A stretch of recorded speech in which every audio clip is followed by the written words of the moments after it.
pessoal, eu estava pensando hoje, um dia depois do Dia das Mães, sobre a questão da psicanálise com a figura materna.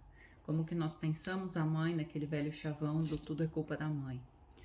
Bem, colocar culpa seria uma palavra muito pesada, mas nós temos que pensar que a mãe exerce uma função materna. Uma função quer dizer também que há um trabalho por trás.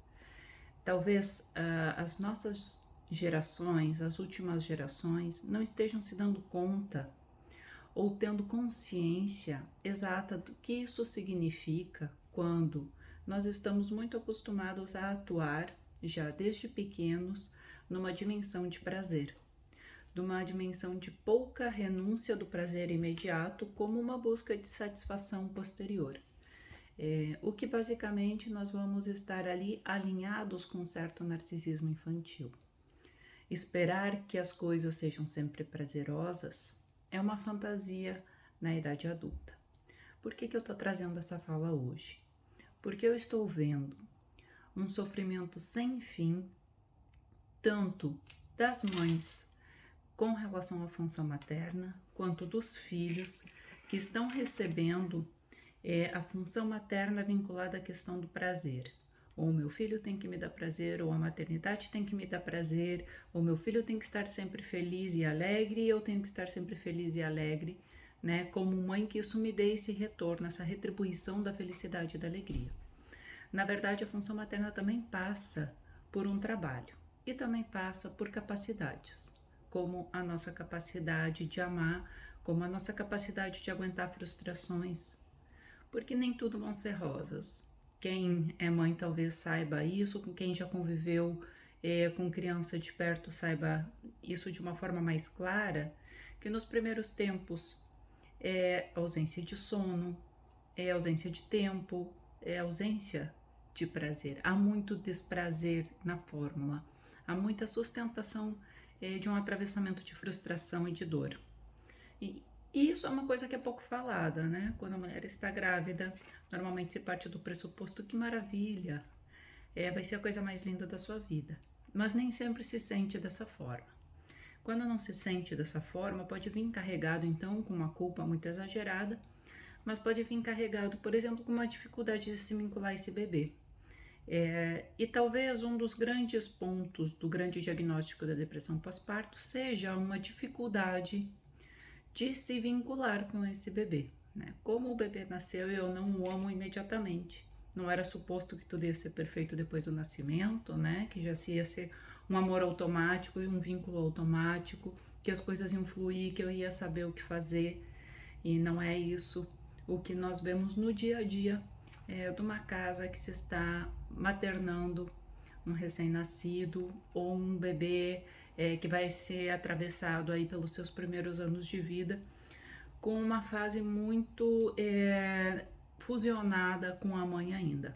A partir dos 6 meses, esse bebê vai deixar de sendo fusionado, mas é lógico que esse é um processo progressivo e também um processo difícil para o bebê, que por vezes vai estar irritado, que por vezes vai ter os seus chiliques e se atirar no chão, que vai ter fome e não vai pegar o peito. E isso se dá em outras idades também.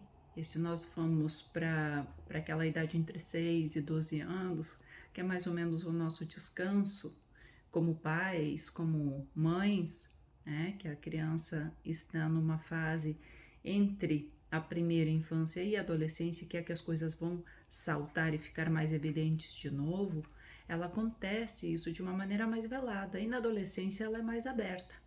Só que o que acontece é que a contenção e talvez as incapacidades que na primeira infância foram sendo deixadas para lá, sendo deixadas para depois, elas vão saltar com mais força ainda na adolescência. Lembrando que na adolescência não é só o manejo corporal, o manejo físico, mas é o manejo mental, que é muito mais complexo, porque o filho pode sair de casa, bater a porta, ir na rua, nós não sabemos quais serão as consequências disso. A personalidade plástica desse período vai se aliançar, não sabemos exatamente com quem, onde é que vão vir essas identificações. Então é que você tem muito cuidado quando nós estamos exercendo função materna, em compreender isso como uma função. E dentro das nossas limitações e dificuldades, se assim for necessário, se sentir necessário, buscar ajuda para que possamos, então, nos entregar aí nessa função, nos entregar como mãe. Porque outra questão muito fundamental que eu trago uma pincelada, e outro dia talvez podemos entrar com mais ênfase nisso, é que às vezes os sintomas dos pais aparecem nos filhos. E nós sabemos que os filhos são sintomas dos pais, numa grande parcela das vezes. Então, quando esses pais não estão dando conta de si, das suas incapacidades, das suas dificuldades, pode que isso se manifeste como sintomas dos filhos. E é comum levar o filho para ser tratado, para ser medicado, para estar em terapia, para estar em cuidado, e ele sai da sessão, ele sai do efeito dessa medicação e a coisa continua a mesma coisa. Por quê? Porque tem todo o ambiente, tem todo o problema originário que vai causando isso. Então, eu só queria deixar essas breves reflexões pós-Dia das Mães, e até ontem alguém comentou num post que eu fiz em homenagem ao Dia das Mães: vocês enaltecem as mães e não sabem que eu estou fazendo terapia a minha vida inteira para dar conta das falhas da minha mãe. Bem, aqui 2 pontinhos só para a gente finalizar. Primeiro, como adultos nós estamos ali para trabalhar as nossas coisas já, né? Vamos deixar essa mãe, esse pai, de alguma maneira ali em stand-by, para que a partir disso nós vamos fazer outras coisas, para não tentar reconstruir um passado que será impossível. Outro ponto é, nós de forma nenhuma vamos tentar ovacionar a nada nem ninguém, considerando que todos temos nossas limitações e nossas falhas como ser humano, mas que é possível, quando as coisas estiverem muito trincadas, muito fracionadas ou com muita cisão, elaborá-las na clínica para que então possamos estar mais integradas e assim atender à maternagem. Até o próximo vídeo, um grande abraço.